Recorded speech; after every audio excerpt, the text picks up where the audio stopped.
let's start. I will start by introducing myself. Hello, my name is David. I work with Another Way, which is a company specialized in human risk management, and I'm the head of CTI. So basically, my job is to monitor the dark web and to detect any data leak. And I'm today with Paul. Paul, I'll let you introduce yourself. Hello, I am Paul, and I am with AWS Security. My job is to help protect the AWS infrastructure and the customer workloads. Thank you. So to start, I would like to start with a number, because we are going to talk today about data leaks, about dark web, about phishing. And I would like to start with one number. 98% of cyber attacks targeting companies are social engineering attacks. And 80% of successful attacks are social engineering attacks. Why is that? Why are there so many successful social engineering attacks? That's really because all our data is available on some dark web marketplaces. So that's really the core of our job, is to monitor these places. And what we have seen so far is that in the latest years, a lot of our data is made available by malicious actors. And there are two categories of data. The first one is data related to personal information. So you have a lot of actors that are going to log into platforms, services, that are going to scrap the data of the customers and to exfiltrate it and to release it on the dark web, on cybercrime places. This data includes your name, your phone number, your physical address, your date of birth, your latest orders, whatever you can think of is available except your password. Because today, passwords are pretty well protected in these companies, but they are leaked, but in other ways, and we'll talk about that later. So starting here, we have a lot of data on a lot of people, a lot of citizens, and malicious actors know how to use this data to make the perfect scenario. And this is what we observe, because there is so many emails along all your hobbies, your interests, that we are able to know, malicious actors are able to know how to make you click on the link. And for example, based on your single email, we are able to know on what websites you are registered on. So let's say if your phone number leaks somewhere and is related to your name and your physical address and your email, starting from your phone number, we guess your email, and starting from your email, we know on websites, you are registered on, which comes handy when we want to make the perfect phishing email in order to attack you, to attack your company. And Paul, I will let you talk about phishing. I will, but first I will also begin with a number, 100%. That is the number of internet-related activities which begin with a DNS transaction. It is not possible to perform an internet-related activity, either for good or for evil, without depending on the DNS. 100 is also the number of attacks that will involve transmitting IP packets, usually TCP, although that will change. So from the point of view of the infrastructure, since we have the ability to observe everything that touches our own networks, it follows that we should have the ability to detect malicious activities, or perhaps activities that are related to a credential theft, where somebody's information was sold on the dark web, or they answered a phishing lure, and all of a sudden their identity is being used to perform transactions, but being used by someone else. You'd love to think that because we're seeing all the DNS transactions and all of the packets, that we would be able to reconstitute these things and to categorize them as good or not good. That may have been true 20 years ago, but today the bad actors are well ahead of that game. They invest, then we invest, then they invest. So it's happened for a while. So phishing attacks are interesting because you have to convince the end user, the victim, me for example, that this email really did come from my bank or my credit card provider, my kid's university, whatever, so that I am willing to click on the link. And once you click on the link, then you're at the mercy of whatever security problems your browser and operating system may have that are still 0 days from the point of view of the wider world, but that you're vulnerable to. And one of the things that happens in DNS is that the attacker knows now that they have to register a domain name that looks a little bit like the domain name for your bank or your credit card producer or your kid's school. And it is those transactions, the ones that are looking for a name that is suspiciously similar to another name, that we are sometimes able to detect. And that's sort of where we are in the endless bar raising of attack and defense. That's where defense is today. We're trying to reassemble what we're seeing packet by packet into something that can have a moral status, good versus evil. Yeah, this is this is very interesting what you say, because when we get back to the cyber criminals, you have some actors who are technical enough to know all these things about domain names, about Unicode, to be able to reproduce some letters that are in different alphabets to make it look like your bank or your school or whatever. And on the far end, you have cyber criminals who just consume data that is already out there, already leaked, which brings a lot of new actors in the cybercrime space, because you still have the technical guys who do these kind of things, and you have persons who have less skills or even no skills at all, but are able to get their hands on these data leaks, to be able to use their social engineering skills, which are not really technical skills in the way of the IT, but still some technical skills in the human trick. And they use the services of people way better at technology than them to launch their phishing attacks. So that's really about phishing attacks. And I was saying earlier, so you had two different categories of data leaks. One's regarding PII, so that's really for the context, right? To make the perfect social engineering phishing links to make you click or to make you open the attachment. But another kind of data that is leaked, that is available on dark web forums, are credentials. These times, that's about your password in clear text. So this is what, it's funny somehow, because passwords nowadays are so well secured on websites that it's almost impossible to crack it or even to retrieve it when the data is harvested. However, if you fall victim to an info stealer, all of your digital life is out there in the hands of malicious actors. Info stealers are malicious softwares that are going to harvest all the credentials of your browsers, all the cookies, all the information of your computer, exfiltrate it and make it useful for attackers. Your credentials, so all the registered websites and the passwords, are exfiltrated in clear text.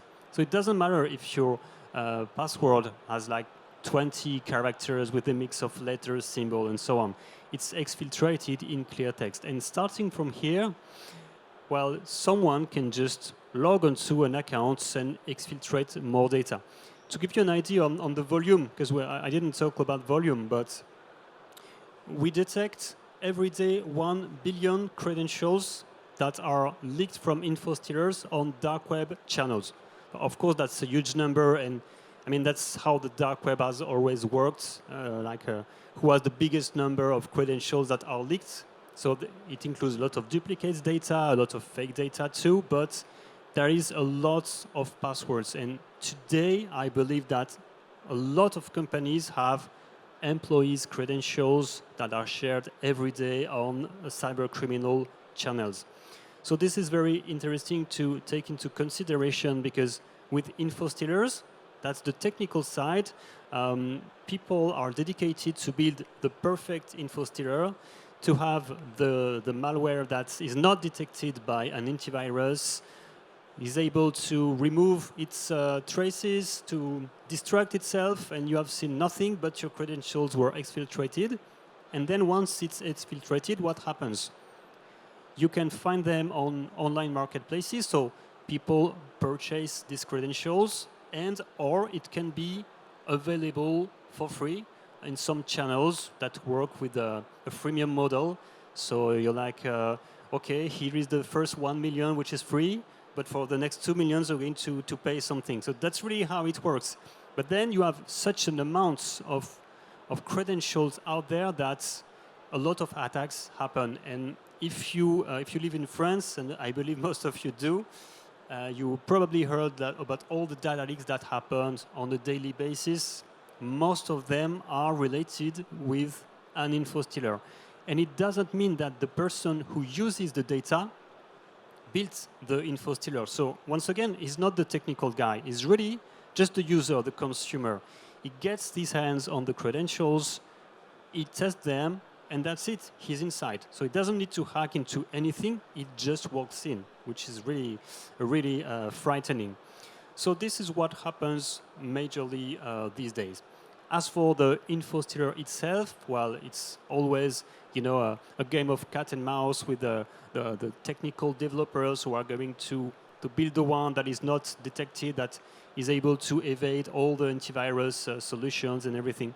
But one thing strikes me, and this is a question for Paul, because in some cases, I noticed that info stealers, once they are live in the nature, they still work years after they were created for the first time. So I mean that if you release, for example, let's say you have a Trojan, which is a fake Photoshop application, and it's embedded with an info stealer. You release it, and years later, it is still alive. And last week, once again, I saw a computer that was infected with an info stealer that was 4 years old. So my question to you, Paul, is how is it possible that it still connects to his command and control server years after? Isn't it taken down by someone?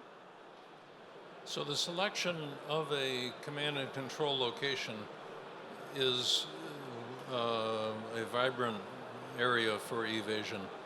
If you consider, for example, the Conficker worm from 2009, which at its height, we saw 11 million unique victims checking into the sinkhole every day, 11 million uniques. Last time I checked it was 2020, and it was down to 1 million uniques.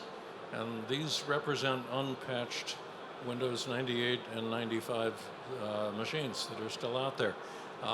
So what we see is that people do the least amount of work that they can, and then they get on with their lives. So most of us don't say, okay, it's Saturday, I have to patch all of my systems. I'll bet you do that. I know I do that, but I'm just saying most people have a life to live that is not that one. But Conficker was interesting. It used a DGA, domain generation algorithm, and that thereafter became almost universal, which is that you don't have a fixed domain where you, as the keylogger or info stealer, are always going to connect to a certain domain name or a certain IP address, whatever, because if you do that, then one takedown puts your entire botnet out of business.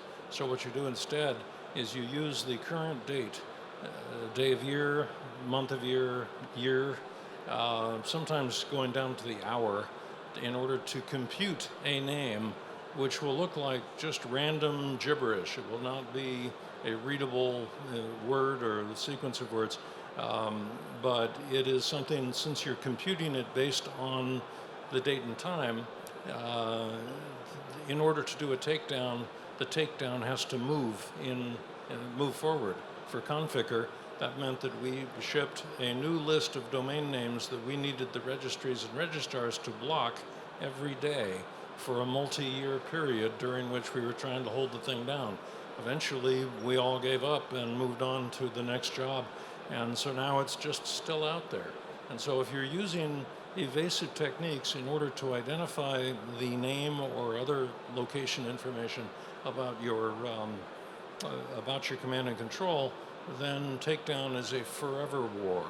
I've also seen them use going to the New York Times or some other public newspaper website and using the words in the first paragraph as a way to determine what name, not just directly, but as a way to calculate, to seed the generator for what name to use today. And that way, you know, the bad guy cannot possibly register the domain name until they know what those words are. But that's what they're doing. They don't want to be taken down. And they're willing to invest in making that more expensive for us to do it than for them to evade it.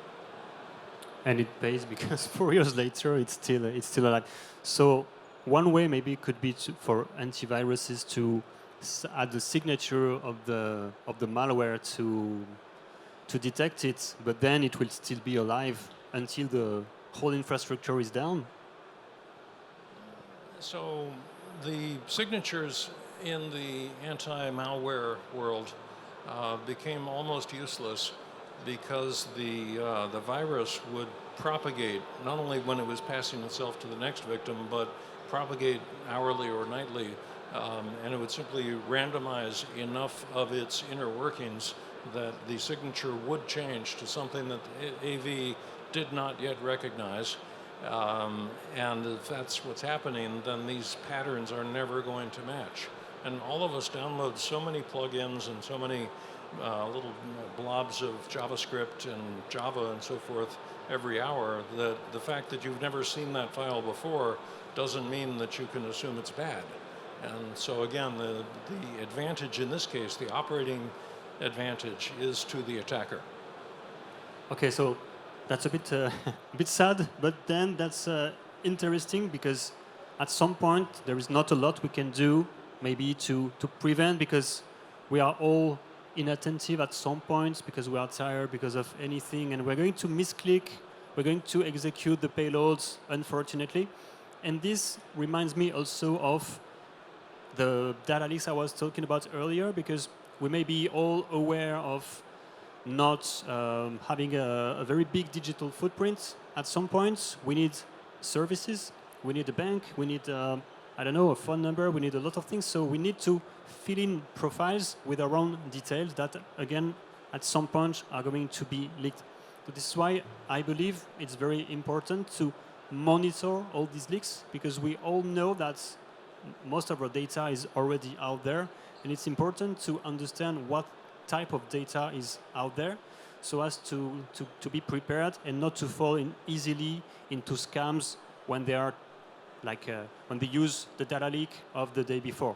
I can testify because I'm in one of these data leaks, and ever since I always get the same kind of message, because I know my phone number was associated with my name, and there was also my home address. So until then I was like the fake delivery guy. Until then it was not personal at all. But then since the day I leaked, every time it's, hello David Sigula, this is your parcel that I couldn't get at, blah blah blah. So that's also something interesting, because there used to be a time when actors would just spray and pray, but today they spray with some intelligence, and sometimes with the help of artificial intelligence, because it empowers them somehow. It gives them the ability to make personal scams while they don't really, how can I say that? They don't investigate themselves. They rely on AI tools, on automated tools to make all these scams.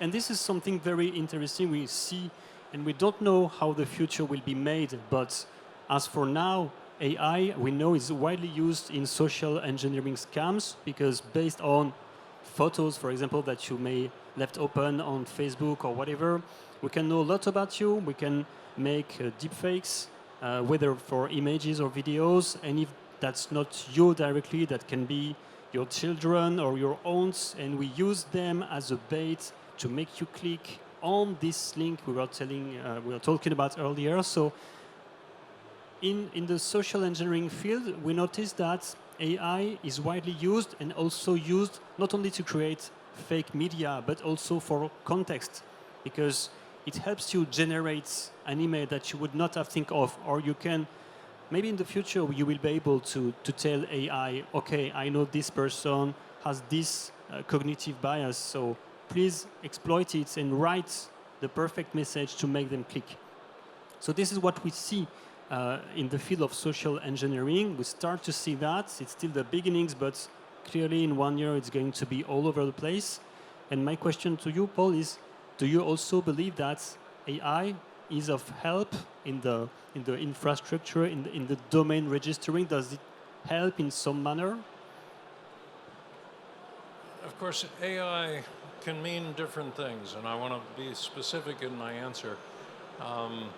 The underlying machine learning, deep learning, reinforcement, no, not so much reinforcement, but backpropagation, the tools that are used to create LLM have long been in use by internet defenders in order to create categories where perhaps the attacker would like you to see only noise, you'd like to see some signal in that noise.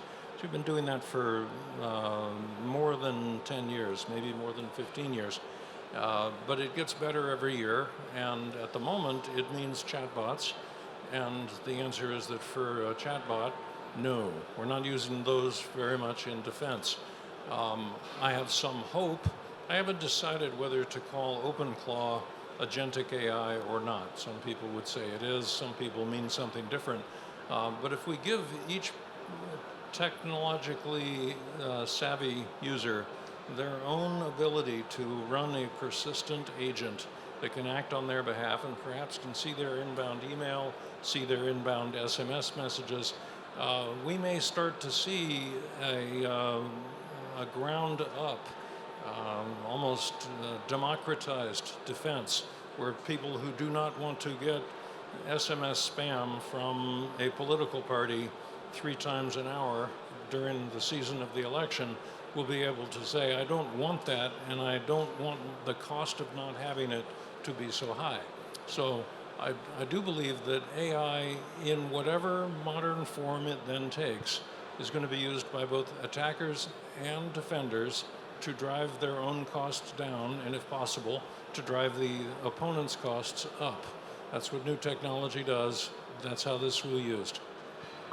Yeah, indeed. And actually, we already see it not only for more contextualization that I was talking about earlier, but also for technical help, because as I was saying, sometimes malicious actors are just noobs, and they need the help of AI to build their tools. And we see that with all the data leaks I was referring to earlier, on whether info stealers or other data leaks that are millions of data points, we see the creation of directories like services, of course illegal and paid, but for a few cents, you just enter the name of a person or their email or their phone number, and you get all the information associated.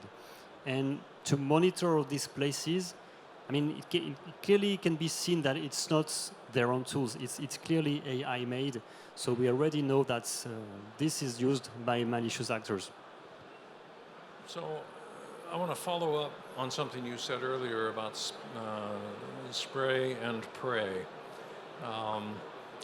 In the days before email, or back when the internet was only academics, in order to send someone some sort of advertisement that they had not given you permission or solicited, you had to use postage, you had to use paper, you had to use envelopes, you had to use the postal system.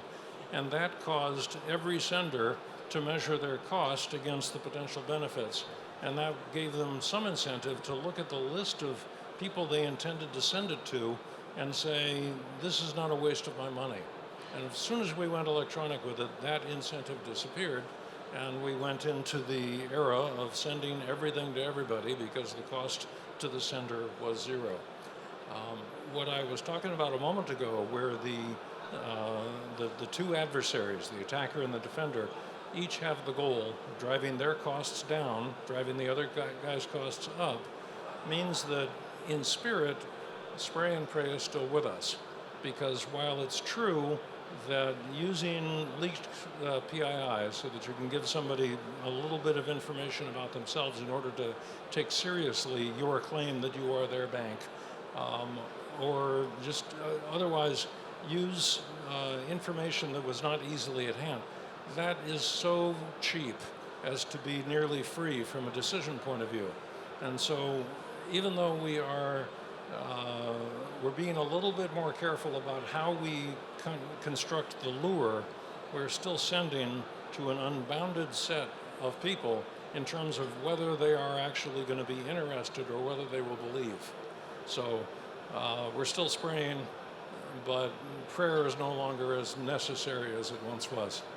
Yeah, it's true, especially with the parcels, because that's the very perfect scenario. We all buy stuff from the internet, so whenever there is a spraying attack with the parcel, like a lot of people will consider that they bought something and they are expecting something to happen in their letterbox, so obviously they're going to click.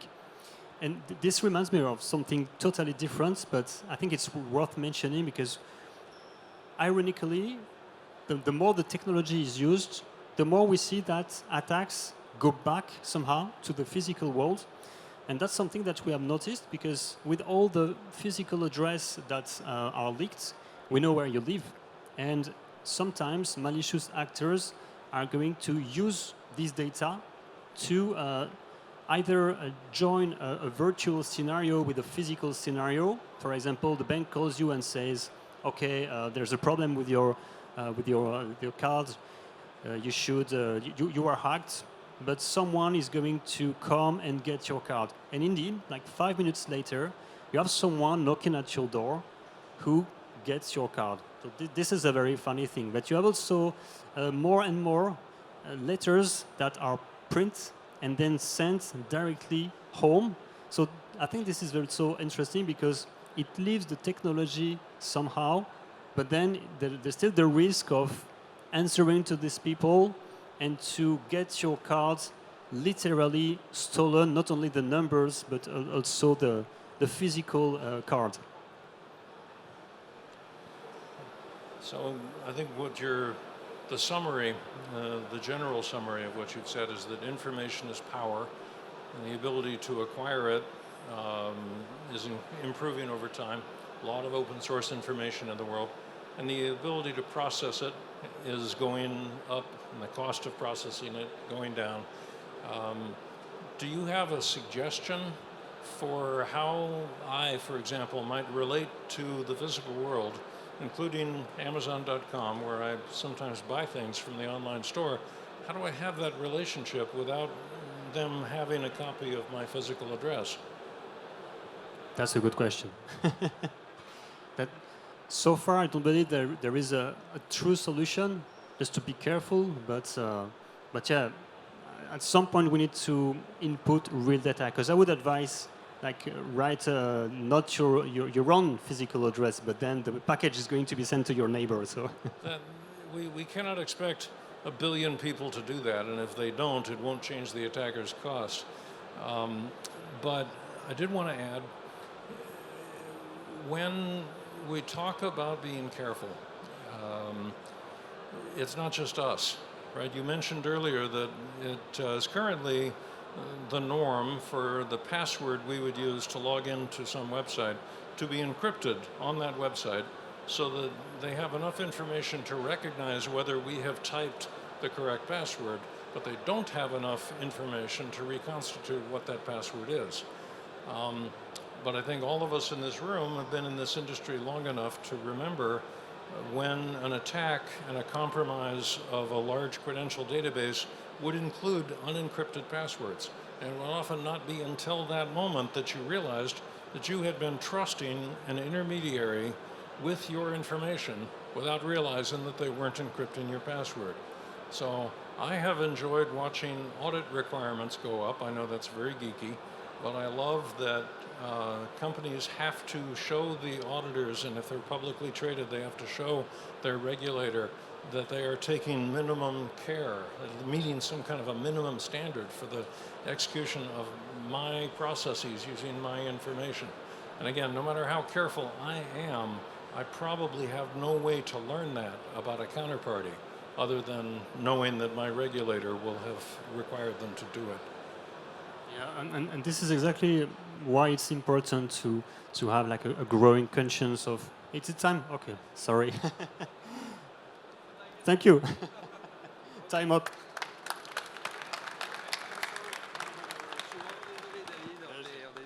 J'ai pas vu l'heure sur ma montre invisible.